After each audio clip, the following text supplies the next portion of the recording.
2019 में जब बालाकोट पे हमला हुआ और जब अभिनंदन को पकड़ा गया, तब भी ये इल्ज़ाम लगाया कि हमने F-16 इस्तेमाल किया है और भारत ने हमारा F-16 गिरा दिया है। उसके बाद भी एक इंडिपेंडेंट कमीशन आया, उसने तहकीक की, ये पता लगा कि हमारे F-16 तो पूरे हैं, हमारा एक F-16 भी कम नहीं है। जी, हुआ ये था कि जब उन्होंने ये रिपोर्ट दी तो CNN की एक खातून नुमाइंदा थी, उसको पेंटागन में रसाई दी गई। पेंटागन ने बताया हमने तो गिन लिया, एक भी नहीं गिला F-16। एक तो झूठ पकड़ा गया। तो मैं इसीलिए कह रहा हूँ कि शेखर गुप्ता ने और दूसरे लिखने वालों ने, और उस वक्त मेरा ख्याल है इंडिया की फॉर्मर फॉरेन सेक्रेटरी भी रही हैं, उनका भी कोई बयान आया था कि वक्त आ गया है कि पाकिस्तान और हिंदुस्तान अब मसले कश्मीर को हल के करीब पहुँच जाए तो बेहतर होगा। मुझे अभी भी याद है कि उन मज़ामीन में से इनमें से एक ने लिखा था कि प्राइम मिनिस्टर मनमोहन सिंह ने हमें बताया कि क्यों वो पाकिस्तान के साथ मामला तय करना चाहते हैं। इन्होंने ये कहा कि हमारी आपको एडवाइस है कि आप कर लें, और दोनों का ये ख्याल था, एक फॉर्मर सेक्रेटरी फॉरेन अफेयर्स, ये तो इंडिया के अभी भी टॉप एनालिस्ट हैं, उस वक्त भी थे, इनको ब्रीफिंग मिली थी और वो यही थी कि जंग नहीं अफोर्ड कर सकता इंडिया, हम भी नहीं कर सकते। बिल्कुल ठीक है। दोनों के पास प्रोफेशनल आर्मीज हैं, दोनों न्यूक्लियर आर्म्ड हैं, दोनों के पास अपना मिसाइल्स हैं which can reach any part of the country. तो एक तो जो एडवाइस सर्विस चीफ्स ने दी बॉम्बे के बाद, फिर जो prime minister of India Manmohan Singh ने ब्रीफिंग दी, उसका टर्म इन्होंने टर्म यूज़ की थी, जो जिन्होंने briefing attend, gave us a tutorial. Okay, the term was, I still remember, gave us a tutorial. वो उनको ट्यूटोरियल दिया गया कि इसलिए बेहतर है कि पाकिस्तान से मसला हल कर लें।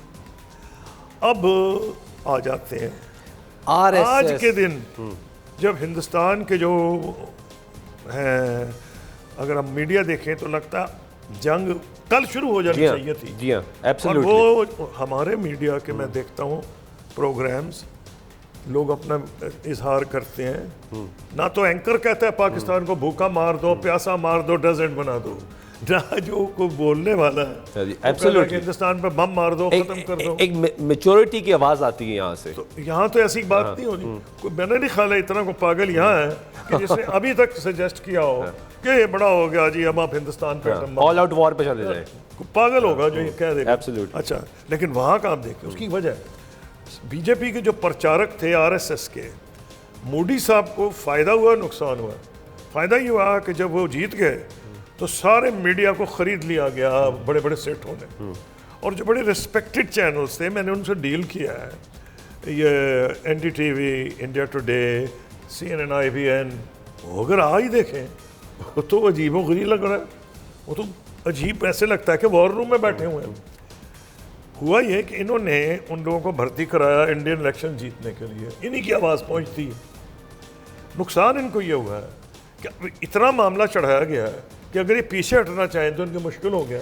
आपके इन्होंने इंडिया के प्राइम मिनिस्टर के ऑप्शंस, फॉरेन पॉलिसी में हमें पहला सिखाया जाता है, ऑप्शंस अपने ब्रॉडन करें। You have been the foreign minister, तो मैं आपसे ये स्पेसिफिकली सवाल पूछ रहा हूँ कि हादसात हमारे यहाँ भी होते हैं, वाक़यात हमारे यहाँ भी होते हैं। अभी हाल ही में जाफर एक्सप्रेस हुआ, क्या 5 मिनट में फॉरेन ऑफिस और दीगर इदारे ये डिसाइड कर लेते हैं कि हमने ऑल आउट ब्लेम किसी दूसरे मुल्क पे डाल देना है? Does it only take 5 minutes? वो तो आपने सही कहा। मुझे तो एक और अफसोस है, उन्होंने तो हर 5 मिनट्स में सारे बोलने लगे। जी हाँ। वहाँ लेकिन अफसोस ये है कि जब वहाँ ये वाक़या हुआ, मैंने भी एक्सप्रेस किया कंडोलेंस, गवर्नमेंट ऑफ पाकिस्तान ने भी किया, पाकिस्तान के फॉरेन ऑफिस ने, it's a trained organization staffed by professionals, बहुत पहले कह दिया कि जी I have respect for official in the foreign office, हालांकि they come for undue criticism from people who don't no.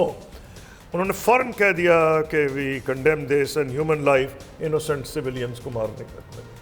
वहाँ तो कोई ऐसी बात नहीं, मुझे तो नहीं याद कि Indian ministry of external affairs ने ये कहा हो। क्या कैसे सकते थे, अगला सवाल है। और भी जब आपका प्राइम मिनिस्टर लाल किले पे चढ़ के कह रहा है कि हम बलूचिस्तान में तुम्हें मज़ा सिखाएंगे। आपका नेशनल सिक्योरिटी एडवाइज़र कह रहा है, वो दुबल, कि हम तुम्हें ये सिखाएंगे और वो सिखाएंगे बलूचिस्तान में। आपका डिफेंस मिनिस्टर कह रहा है, राजनाथ सिंह, हम तुम्हारे घर में घुस के तुम्हें मारेंगे। और फिर बड़े इतराते हुए, बड़े फखरिया अंदाज में लीक आउट किया, फलाने बंदे को हमने पंजाब में मारा है, फलाने को कश्मीर में मारा है। उनके माशाल्लाह होम मिनिस्टर हैं, वो तो सब पे ही बाजी लेंगे। उन्होंने कहा हम ये भी अमित लेंगे, शाह। हाँ जी, उन्होंने कहा ये भी लेंगे, वो भी लेंगे, आज़ाद जम्मू कश्मीर भी लेंगे, गिलगित बल्तिस्तान भी लेंगे, और जो चीन के पास वो है हिस्सा, वो भी हम ले लेंगे। अब ये कोई बंदा होशो आवाज से बात कर सकता है? चाइना का इतना सख्त रिएक्शन आया था उस वक्त।